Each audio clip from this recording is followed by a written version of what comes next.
4 కోట్ల మందిని మేనేజ్ చేయగల శక్తి నీ దగ్గర ఉన్న రేవంత్ రెడ్డి 2 రెడ్లను మేనేజ్ చేసి కేసులు ఎందుకు ఆపలేకపోతుండు? 2 రెడ్లను మేనేజ్ చేయగలిగే రేవంత్ రెడ్డి మిమ్మల్ని ఎట్లా మేనేజ్ చేయలేరు? అంటే నేను నా వర్గాల పక్షానికి సంబంధించినటువంటి కమిట్మెంట్ పోరాటం నాది.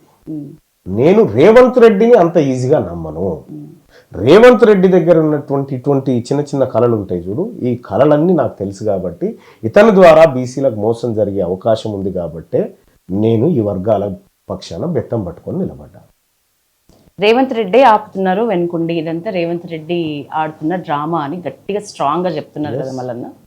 మరి రేవంత్ రెడ్డికి ఈ బీసీ రిజర్వేషన్ల అంశం దగ్గర నుంచి ఇమేజ్ పెరగలేదా బీసీల్లో? పెరగడం తర్వాత నీ చిత్తశుద్ధి ఏది? ఇప్పుడు నేనేమంటున్నా, అంత్యక్రియలు ఘనంగా చేయడం కాదు, అంత్యక్రియలు ఘనంగా కాదు మాకు కావాల్సింది, బారసాల నుంచి మాకు మంచి జరగాలి. నువ్వు బారసాల కాడ తాను బేనొచ్చినావు, అంత్యక్రియలు ఘనంగా చేస్తా అని చెప్తున్నావు.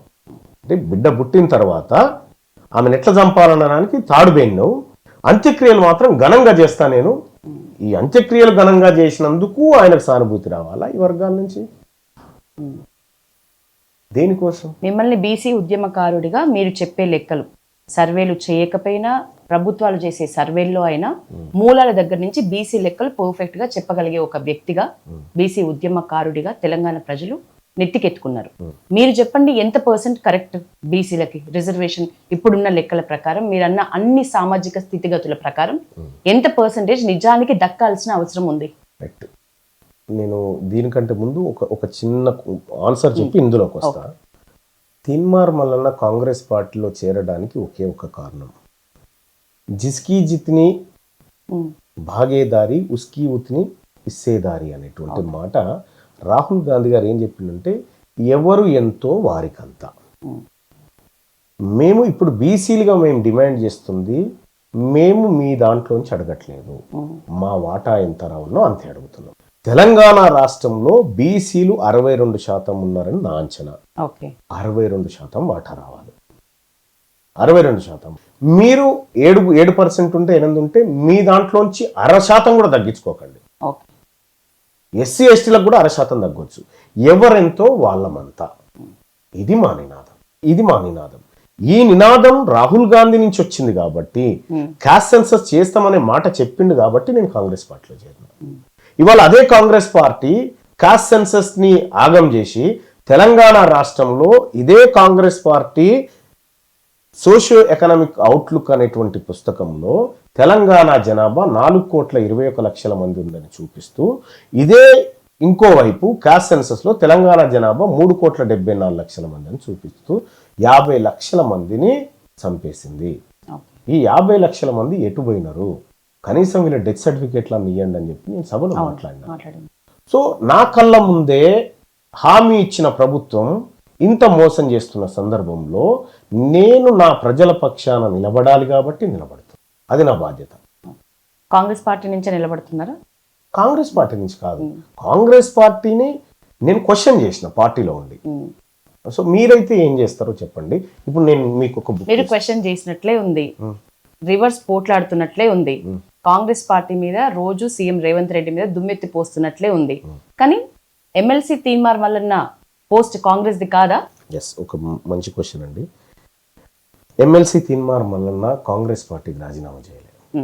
కాంగ్రెస్ పార్టీ నువ్వు నా కొద్దు పోని ఎలగొట్టింది. పదవి అయితే ఉంది కదా? ఎస్, పదవి ఉంది కాబట్టే నేను మండలిలో మాట్లాడగలుగుతున్నా. ఈ పదవి ఉంది కాబట్టే మాట్లాడగలుగుతున్నా. మండలి పుట్టినప్పటి నుంచి ఇప్పటి వరకు ఈ వర్గాల గురించి సుదీర్ఘంగా అంతసేపు మాట్లాడిన చరిత్ర ఏడలేదు. ఫస్ట్ టైం నేను మాట్లాడినా, ఫస్ట్ టైం నేను డాటా పెట్టి మాట్లాడినా. అక్కడ బెంగళూరులో కాంగ్రెస్ పార్టీ ప్రభుత్వం కుక్కలకు బిర్యానీ తినబెడుతున్న టాపిక్ దగ్గర నుంచి మొదలు పెడితే, ఇక్కడ మన గవర్నమెంట్ హాస్టల్లో మా బీసీ ప్రజలు తింటున్న తిండి దాకా లెక్కలతో సహా చెప్పిన. ఒక చెంచల్గూడ జైలులో ఒక ఖైదీకి రోజుకు 80 రూపాయలు ఖర్చు పెడతా ఉన్నారు. ఇక్కడ మా సోషల్ వెల్ఫేర్, ఇవన్నీ నేను బయట ఉంటే సాధ్యపడవండి. ఈ వర్గాల కోసం మాట్లాడాలనుకున్న తీన్మార్ మల్లన్న అనే పదం ఎమ్మెల్సీ అనేటువంటి ఆ పదవి కంటే చాలా పెద్దది నాకు ప్రజలు ఇచ్చింది. సూటి ఆన్సర్ ఇక్కడే చెప్పండి. ఎట్లయితే మీరు అంటున్నారో 4 కోట్ల మందిని కంట్రోల్ చేయగలిగే సీఎం రేవంత్, ఇద్దరు రెడ్లను కంట్రోల్ చేయలేరా అనే క్వశ్చన్ మీ క్వశ్చన్ ఎట్లయితే ఉందో అట్లనే ప్రజల్లో ఒక క్వశ్చన్ ఉంది, తీన్మార్ మల్లన్నను కూడా కంట్రోల్ చేయగలిగే శక్తి ఉన్నప్పుడు రేవంత్ రెడ్డి చేస్తారు, చేయట్లేదు అంటేనే దాని అర్థం తీన్మార్ మల్లన్న కూడా రేవంత్ రెడ్డి చేతిలో ఉన్న ఒక పాచికనే అని అనుకుంటున్న వాళ్ళకి ఏం చెప్తారు? ఒకటి యశోద గారు, తీన్మార్ మల్లన్నకు రేవంత్ రెడ్డికి చాలా తేడా ఉంటుంది. ఆయన వచ్చిన నేపథ్యం చీటింగ్లు, మోసాలు, వాటి ద్వారా వచ్చినటువంటి నేపథ్యం. తీన్మార్ మల్లన్నను కంట్రోల్ చేసే శక్తి రేవంత్ రెడ్డికి కాదు, వాళ్ళ బాస్ రాహుల్ గాంధీ కూడా లేదు. వాళ్ళ బాస్ నన్ను ఏమైనా కంట్రోల్ చేయాలంటే ప్రజలే కంట్రోల్ చేయాలి, నేను ఒకటి చేతిలో కీలుబొమ్మను కాదు. తీన్మార్ మల్లన్న పైన 4 సార్లు హత్యాయత్నం జరిగింది. ఇదే ఆఫీస్లో హత్యాయత్నాలు జరిగినాయి. నా ప్రాణాలు పణంగా పెట్టి వర్గాల కోసం కొట్లాడుతూ ఉన్నా. నా మీద హత్యాయత్నం చేసిన వాళ్ళని ఇప్పటి వరకు అరెస్టు కూడా చేయనటువంటి రేవంత్ రెడ్డి ఆయన చేతిలో తీన్మార్ మల్లన్న కీలుబొమ్మనా? ఆయన ఎవరి చేతిలో కీలుబొమ్మ ఆయన తెలుసుకోవాలి. అది మాకేం సంబంధము? నేనేందో, నా పోరాటం ఏందో, నా డెడికేషన్ ఏందో, నా కమిట్మెంట్ ఏందో ప్రజలకు తెలుసు. రేవంత్ రెడ్డి గారి పక్కకు దిగి ఏది ఆయన అనేంత సీన్ మాకు లేదు, ఆయనకు లేదు. ఫస్ట్ ఆయనకు అంత సీన్ లేదు. ఎట్లా మళ్ళన్నా అసలు మిమ్మల్ని అనే సీన్ ఎవరికి లేదంటారు? కోమటిరెడ్డి విషయంలో మీరు లాస్ట్ టైం ఇంటర్వ్యూలో చాలా ఘాటు వ్యాఖ్యలు చేసినారు. ఇప్పుడు ఏకంగా సీఎం రేవంత్ రెడ్డికి కూడా మిమ్మల్ని అనే సీన్ లేదంటున్నారు. మీ రాజకీయ ప్రయాణం ఎట్లా ఉంటది? నేనేమంటున్నా యశోద గారు, రాజకీయాలు చేస్తాము, పదవుల్లో ఉంటాము, చేతనైన సాయం చేస్తాం. అల్టిమేట్గా నువ్వు చనిపోవాల్సిందే, నేను చనిపోవాల్సిందే. కానీ చనిపోయిన తర్వాత ప్రజలు మన లెక్క ముంగటేసుకున్నప్పుడు నువ్వు ఏం చేసినావు ఈ ప్రజల కోసం అనే లెక్క అయితే ఉంటుంది కదా. ఆ లెక్క అది అక్కడ తేలాలి మన గురించి. మనం చనిపోయిన తర్వాత కూడా ప్రజల్లో బతకాలి అని అంటే నువ్వు ఆ ప్రజల కోసం పనిచేయాలి, చీటింగ్ చేయకూడదు. అది నేను చెప్తున్నటువంటి మాట. నేను ఇదే సభలో మాట్లాడి, మీరు గుండెల మీద చేసుకొని చెప్పండి, ఈ బిల్లు ద్వారా 42% రిజర్వేషన్ వస్తుందా బీసీలకు అని చెప్పి మీరు గుండెల మీద చేసుకొని చెప్పండి ఇక్కడ ఉన్న సభ సభ్యులు అని చెప్పి అడిగిన. ఆ రోజు నాకు దాని గురించి తెలుసు కాబట్టి అడిగిన. మిగతా వాళ్ళైతే సపోర్ట్లు కొట్టి వస్తుందని వెళ్ళిపోయేటోళ్ళు. నేను దాని గురించి ఇండెప్త్ పోయినా కాబట్టి నాకు తెలుసు, వీళ్ళు మోసం చేయడానికి పూనుకున్నారనే విషయం తెలుసు కాబట్టి చెప్పిన. సో నేను 100% నా అంతరాత్మ సాక్షిగా ఈ ప్రజల కోసం కమిటెడ్గా ఉన్నా. అందుకోసం రాజకీయ పార్టీ పెట్టి ప్రజలను అధికారంలో తీసుకురావాలనే ఉద్దేశంతో. తెలంగాణ రాజ్యాధికార పార్టీ బీసీలకు అధికారం సాధ్యం కోసమా, బీసీ హక్కుల కోసమా, మీ రాజకీయ ప్రయాణం కోసమా? నేను ఆల్రెడీ రాజకీయ ప్రయాణంలో అసెంబ్లీని తాకొచ్చాను, అసెంబ్లీలో మాట్లాడొచ్చాను. నా రాజకీయ ప్రయాణంలో రాటు తేలిపోయినారు. నేను చేయాల్సిందంతా చేసిన. నేను కావాలనుకుంటే కూడా మంత్రి అయ్యేటోని.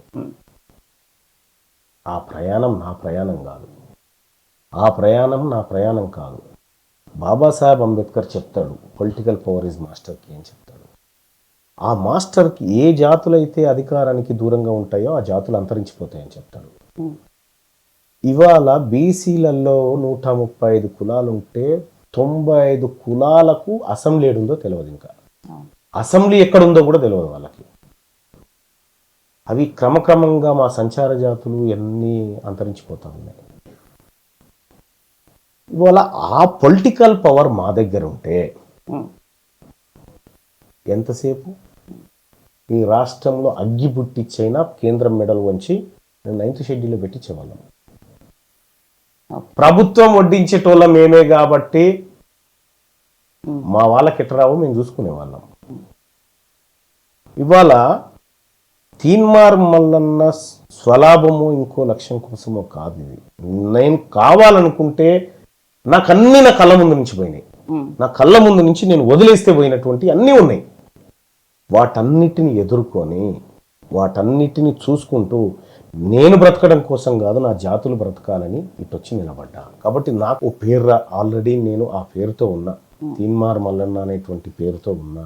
మా అమ్మ నాన్న పెట్టిన పేరు కూడా సమాజానికి తెలియదు సరిగా, కానీ తీన్మార్ మల్లన్న అని మనందరి మధ్యలో పెట్టిన పేరు ఇదంతా. మీరు కూడా నా కొలిగ్గా ఉన్నారు అప్పుడు. ఆ పేరుతో ఉన్నా నేను. ఎక్కడైతే ప్రజల మనిషిగా కనెక్ట్ అయిందో ఆ ప్రజల మనిషిగానే ఉన్నా. మీకేది ఇష్టం, తీన్మార్ మల్లన్న, చింతపండు నవీన? తీన్మార్ మల్లన్నగా ప్రజలు నన్ను చూస్తున్నప్పుడు నాకు అదే ఇష్టం.